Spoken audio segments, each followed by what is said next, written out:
On joue en Europe le riche qui se referme.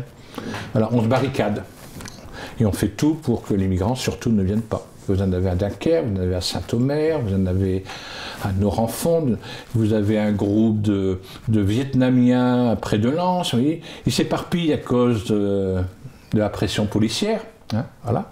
Mais ils sont là, enfin. Et tous ceux qui sont là, même dans une périmètre de 100 km, c'est toujours pour aller en Angleterre. Pour eux qui ont fait des milliers de kilomètres, hein, bon, ils ont mis du temps, hein, les Africains mettent plus d'1 an pour rejoindre dans le premier pays européen, ceux qui viennent d'Asie entre 2 mois et demi, 3 mois.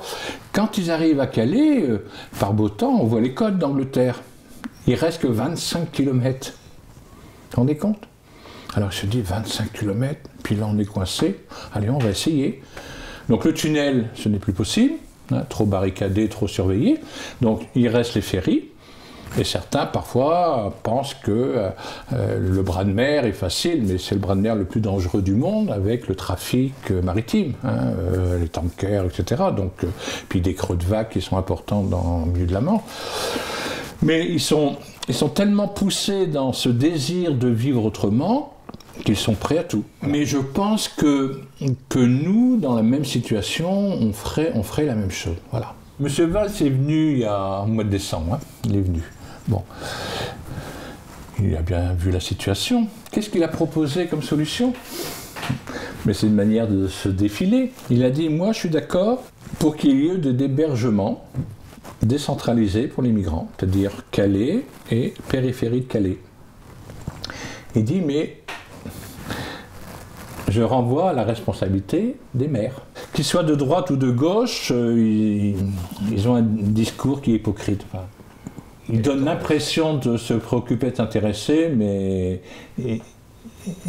leurs propositions, c'est des propositions d'impasse. Aujourd'hui, en se maintenant dans les conditions actuelles, on porte préjudice aux migrants en pensant les aider.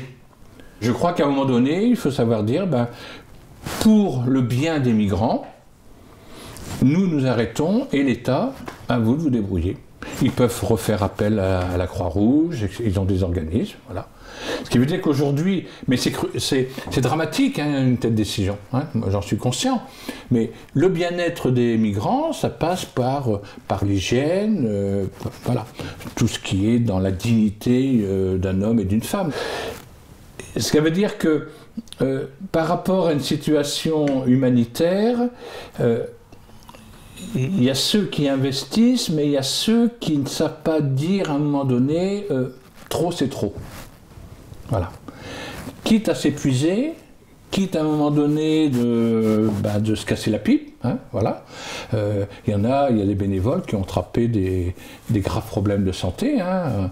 On a un président d'association qui a laissé la vie, hein, parce qu'il s'en est tellement donné, etc. Jean-Pierre, voilà. Faut-il aller jusque-là, alors que l'État a les moyens de prendre en charge ?